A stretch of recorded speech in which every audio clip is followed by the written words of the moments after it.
Imagina encontrarte en un anticuario. Estar rodeado de objetos extraños, relojes que ya no funcionan, cuadros de pintura cuarteada por el tiempo, libros ajados y cubiertos de polvo. Y entonces, entre todas aquellas antiguallas, algo te llama la atención.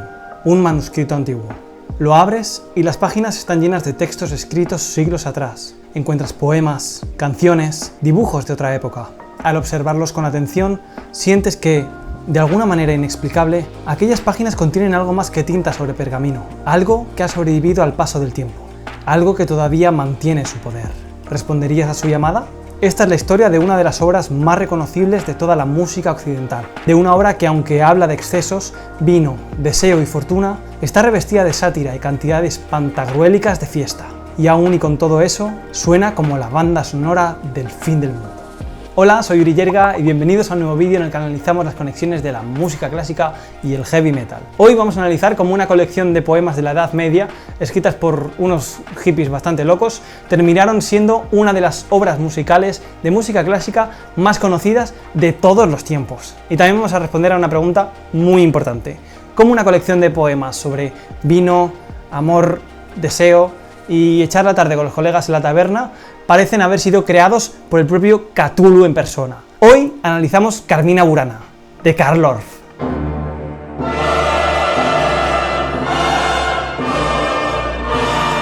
Para comprender esta obra tan famosa, tenemos que viajar primero a la Edad Media, concretamente a los siglos XII y XIII, para conocer a un grupo de hippies muy peculiar, los goliardos.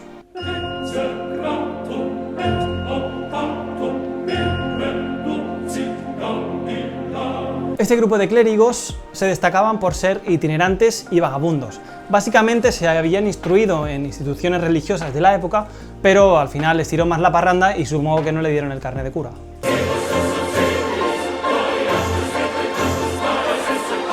Abandonaron los monasterios y las instituciones donde estaban y se dieron a la vida poco convencional. Eso sí, sabían latín y sabían sobre las escrituras. Se habían formado al final en instituciones religiosas de la época. No eran unos analfabetos fiesteros. Al menos no eran analfabetos.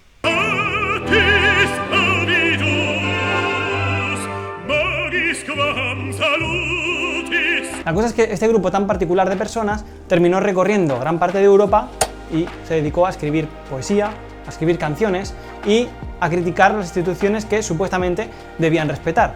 Se reían de la iglesia, se mofaban de la autoridad, tenían una filosofía de vida en que el espíritu no lo era todo, sino que el cuerpo formaba una parte muy importante de su ser.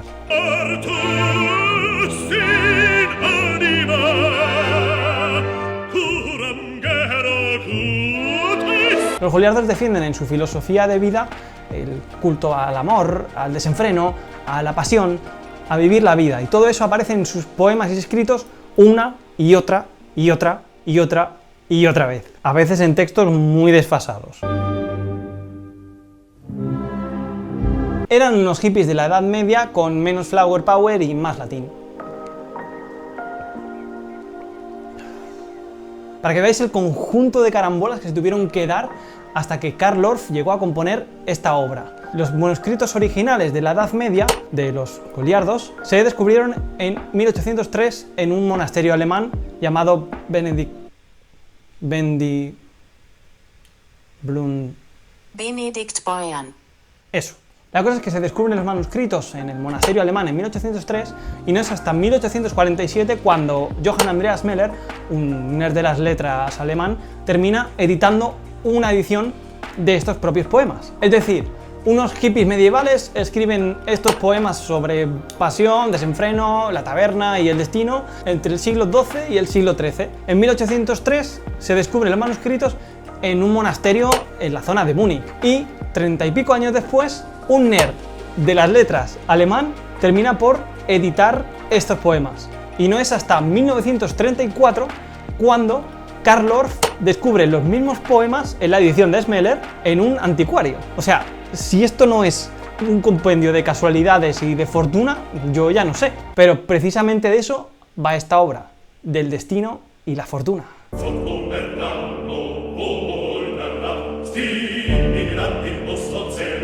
Por cierto, el nombre de Carmina Burana se lo puso el propio Smeller cuando hizo la edición de los poemas.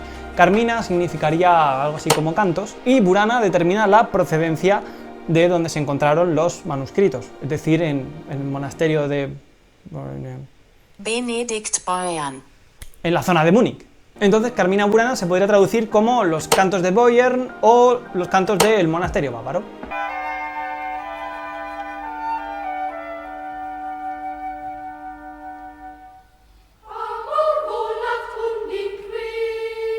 Lo más curioso de esta obra, del Carmina Burana original, es que había más de 200 textos, entre escritos, poemas y demás. Entonces, todos estos textos hablaban de pasiones, amor, desenfreno, locuras varias. Era como ver el perfil de Instagram de los goliardos, pero en la Edad Media.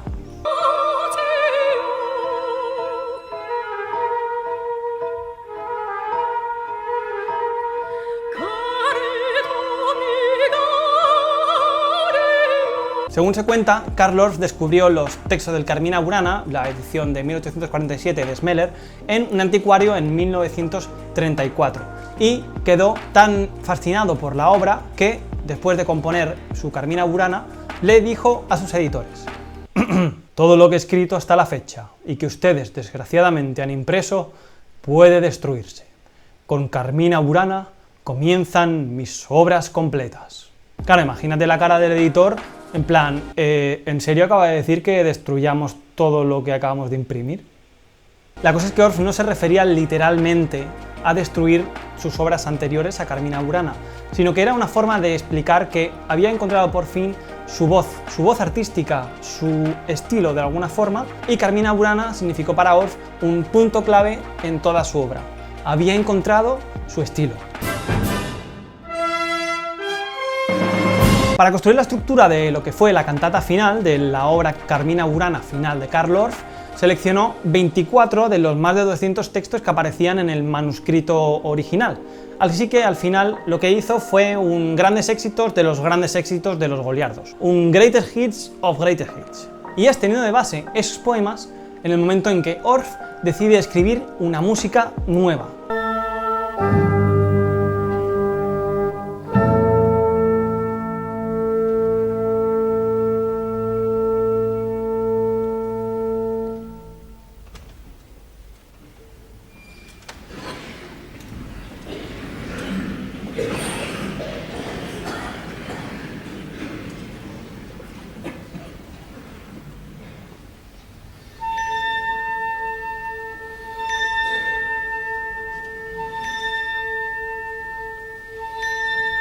Y aquí se produce algo muy curioso, porque los textos, los poemas, son de la Edad Media, de los siglos XII y XIII, de los goliardos, pero la música es del siglo XX, es de Carl Orff. Y ojo, para Carl Orff, Carmina Burana no iba a ser una obra aislada, su intención era hacer una especie de trilogía llamada Triumphi, basada en textos escritos en diferentes momentos de la historia en los que alguien amablemente había tenido la decencia de escribir en esos momentos más pasionales e intensos. Los textos que terminaría usando Orff para toda su trilogía Triumphi serían en latín, en griego antiguo, francés antiguo y en alto alemán medio, que no es esto, sino es el antepasado del alemán que se habla actualmente, una especie de bisabuelo del alemán actual. Así que si el alemán actual te parece chungo, imagínate en el momento en que esta gente está motivadísima para escribir novelas de caballeros y dragones, y no como ahora centrados en hacer coches y ser potencia mundial del fútbol. Telita con las lecciones de Duolingo del alto alemán medio.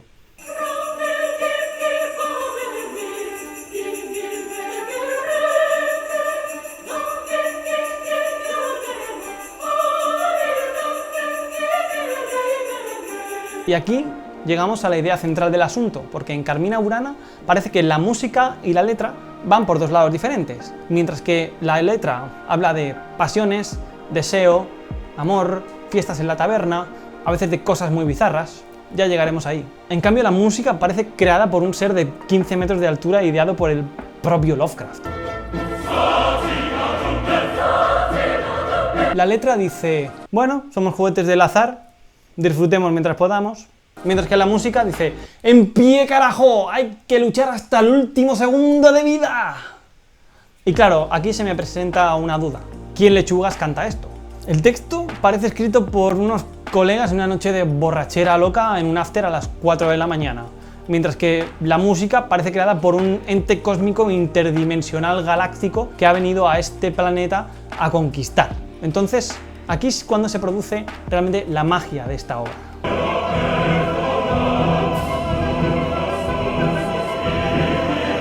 La estructura completa del Carmina Burana se basa en una idea medieval muy clara: la rueda de la fortuna. La idea es que la fortuna era una fuerza que determinaba el destino humano. Nunca vas a estar bien siempre, nunca en tu prime, bro. Pero nunca vas a estar mal siempre. Todo es cambio, todo gira, y eso es lo único constante.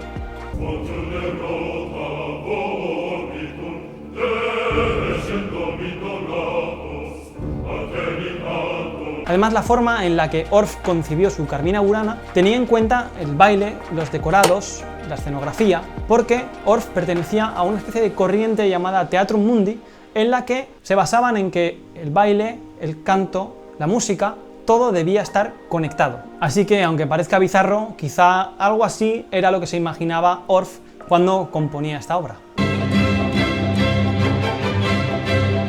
¿Crees que Orff pensaba en algo tan bizarro cuando compuso el Carmina Burana? Te leo en comentarios. Y ahora sí, esta es la obra más reconocible de todo el Carmina Burana.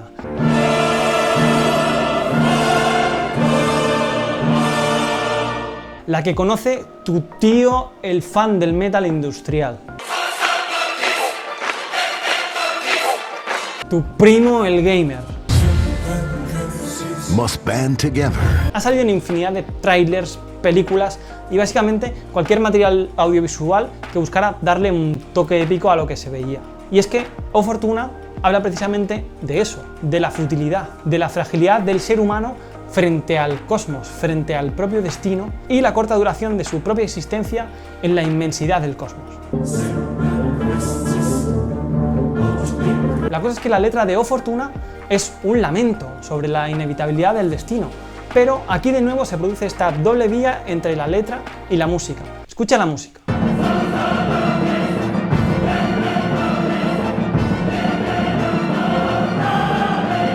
El coro suena gigantesco, los timbales y la percusión suenan como tambores de guerra, no suena a lamento.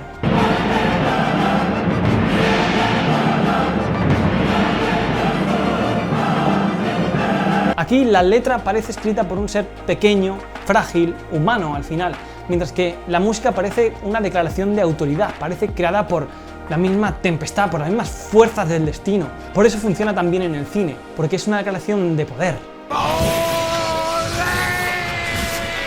Esta música hace que todo marche hacia su destino inevitable. Parece que diga que tu opinión no importa, todo avanza implacable. Y después del poder, de la fuerza de la fortuna, llega el renacimiento, la juventud, el deseo y la pasión. Aquí los goliardos empiezan a ponerse juguetones. La letra parece construida frágil, delicada como un jardín victoriano, pero en el momento que escuchas la música se produce algo muy curioso. Es una música que apela al corazón, a la pasión, no a la cabeza. Reaccionas antes de poder pensar qué está pasando. Te apela a la pasión. Y es que esa visión de la música apelando al corazón y a la pasión más que a la racionalidad será una constante en toda la obra. Además, Orff no plantea el amor y el deseo de una forma romántica e idealizada. En la música, él además sigue como un bloque. Sí, estamos hablando de amor y deseo, pero no te olvides que soy alemán. Y aquí todo marcha como una máquina. La siguiente parte de la obra, el siguiente movimiento, la siguiente canción, se llama En el jardín y habla de echar de menos a la persona amada. Pero ojo, el texto es de los goliardos, así que los goliardos te vienen a decir: sí, la echo de menos, pero no nos vengamos abajo, que no nos dé el bajón, sigamos con la fiesta, la pasión y la alegría. Hasta tal punto los goliardos se vinieron arriba con darle alegría al cuerpo que llegaron a escribir: si el mundo fuera mío, desde el mar hasta el Rin, gustoso lo entregaría porque la reina de Inglaterra yaciera entre mis brazos.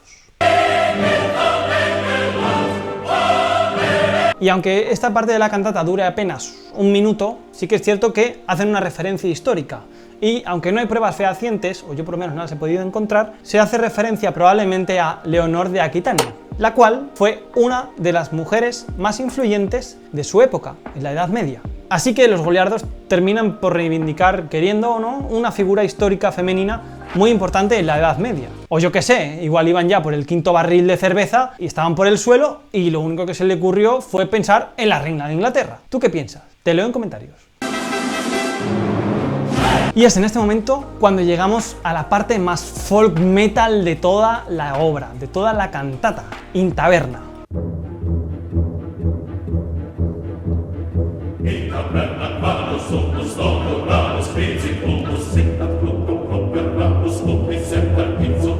Aquí se habla del vino, del desfase, de estar con los compas en la taberna hasta que se hace de día. La típica foto que te haces que está desenfocada y dices aquí con los compas de tardeo, pero en realidad son las 5 de la mañana y sales del after ahora. Eso es esta canción.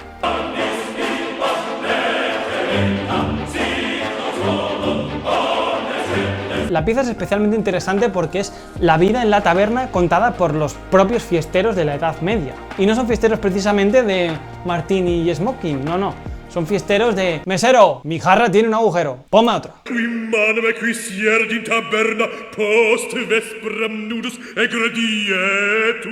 No descartes que los goliardos llegaran a desbloquear logros sobre beber en una taberna antes desconocidos para toda la humanidad.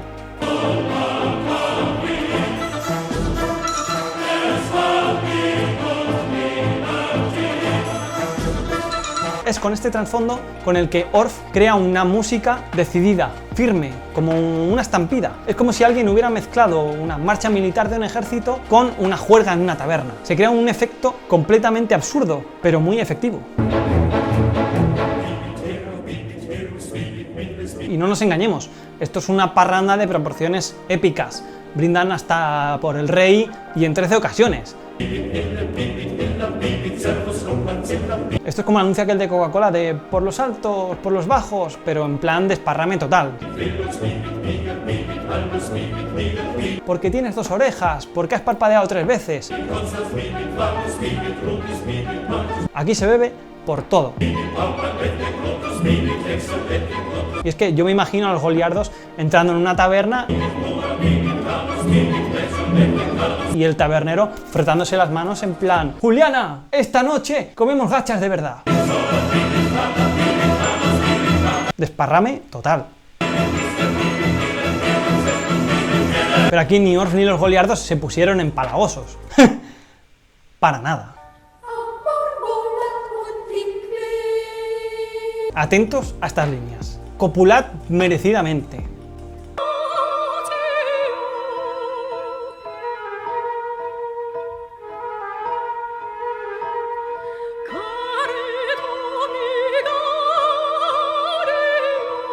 Una muchacha se detuvo con una túnica roja. Alguien la tocó y la túnica se rompió. ¡Ay! ¿Podrán los dioses conceder los deseos de mi mente que sus virginales lazos pueda yo romper? Dime tú, ¿cuáles crees que son los virginales lazos en los que estaban pensando los goliardos? Y aquí debo decir que el hecho de que mencione a dioses en plural me parece increíble, y más teniendo en cuenta el contexto religioso de la época en Alemania. O sea, me imagino a los obispos y a los curas pensando en los goliardos y leyendo esos textos en plan ¡herejes! ¡A la hoguera! Pero ahí estaban los goliardos, siempre contra la autoridad. ¡Qué calor!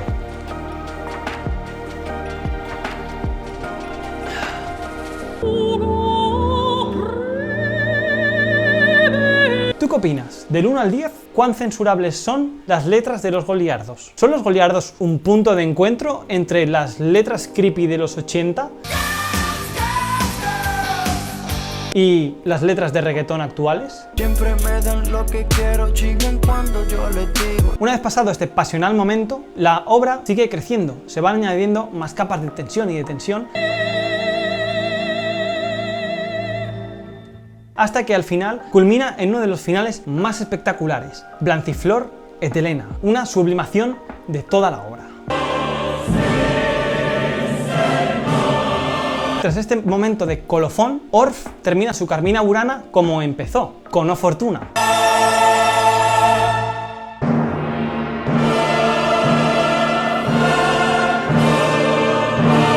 Es decir, que termina de forma circular, como la rueda de la fortuna.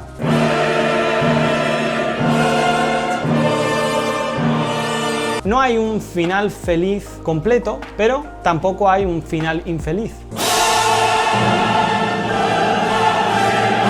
De nuevo, la idea central es el cambio constante. Y aquí hay que entrar en el aspecto musical, porque es que Orff toma una decisión radical. En vez de irse por las tendencias más románticas, como las de Wagner o Mahler, tenemos un vídeo analizando a Wagner en el canal, en vez de irse por todas estas corrientes de música recargada, él decide hacer lo contrario, es decir, menos es más. How can less be more? It's impossible. More is more. Y esa decisión al final marca toda la obra y hace que funcione completamente. Orff hace de la simplicidad su virtud. Simplicidad no como algo poco trabajado, sino como usar pocos recursos muy bien enfocados. Y eso termina funcionando muy bien.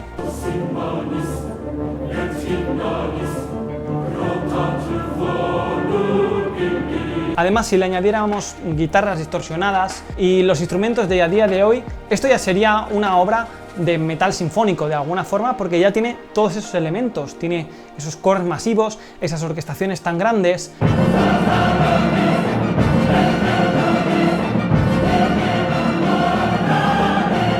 Sensación de que toda la música te abraza y te dice de que formas parte de ello. Todo está construido de una forma en la que hace que te sientas parte de ello.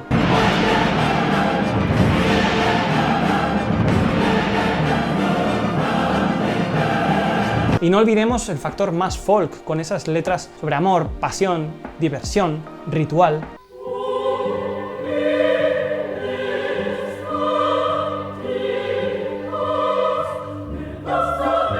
Todo está hecho para que formes parte de ese colectivo, que si lo escuchas y te resuena, que sientas que eres parte de todo eso.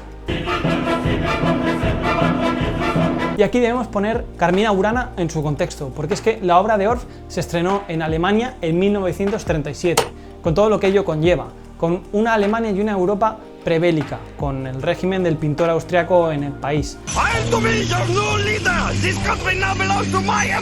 Hay muchas teorías sobre Orff y esos tiempos tan convulsos. Se dice que él no tuvo que emigrar, se mantuvo en Alemania, que si hizo obras para el régimen del pintor austriaco, que si sobrevivió a la Segunda Guerra Mundial gracias a hacer algunas trampas con los estadounidenses. Lo que yo he podido recopilar para este vídeo es que Orff rechazó ayudar a un buen amigo suyo llamado Kurt Huber, el cual había montado un grupo de resistencia en la zona de Múnich. Hasta el punto de que el día antes de que la Gestapo entrase en su casa y apresase al propio Huber, la mujer de este le pidió a Orff que interviniera para evitar el apresamiento de Huber. Pero Orff rechazó implicarse porque si la Gestapo lo vinculaba, decía que estaría arruinado.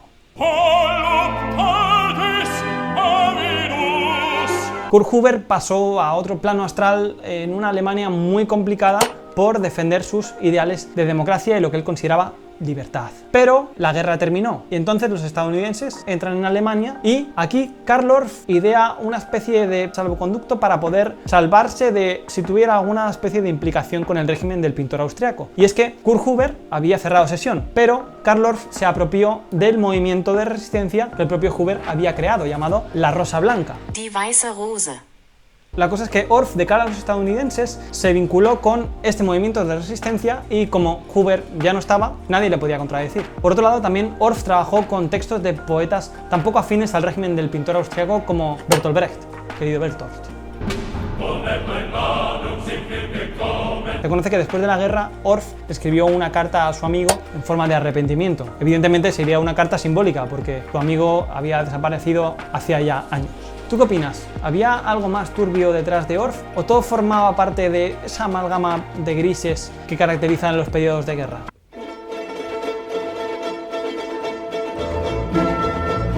Aún así hay una cosa que debemos matizar. Carmina Burana no es una obra propagandística. Como hemos visto, los textos son de los siglos XII y XIII escritos por los hippies de los goliardos, por lo que todos esos textos hablan de pasión, desenfreno y el culto al cuerpo. Todo ese mensaje para nada tiene una carga propagandística.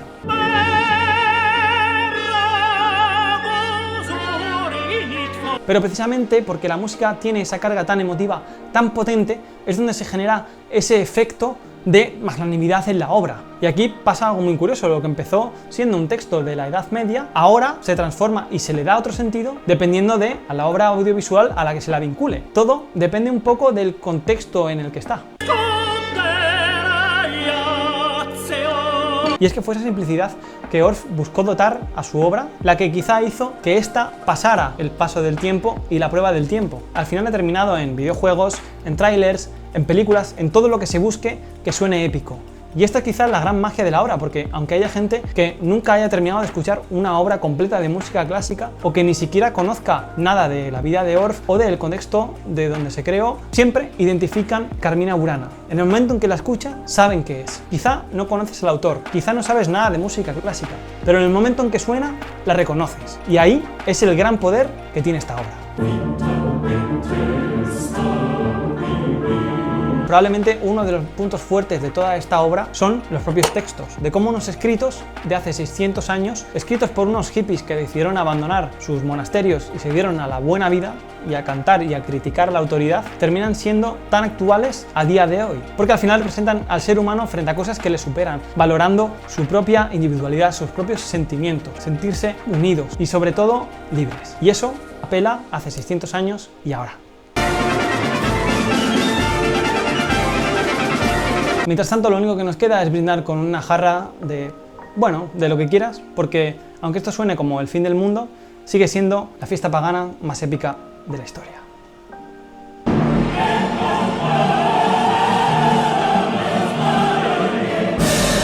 Si te ha gustado el vídeo, no olvides suscribirte, reventar el botón de likes y activar la campanita para que te avise cada vez que haya un nuevo contenido. No olvides compartir ese vídeo con esa persona que conoces que siempre encuentra cosas raras en las tiendas de antigüedades, con ese colega tuyo que siempre habla de paz y amor, o con alguien que conozcas que su afición principal sea, no sé, pasarse en una taberna hasta que vuelva a salir el sol.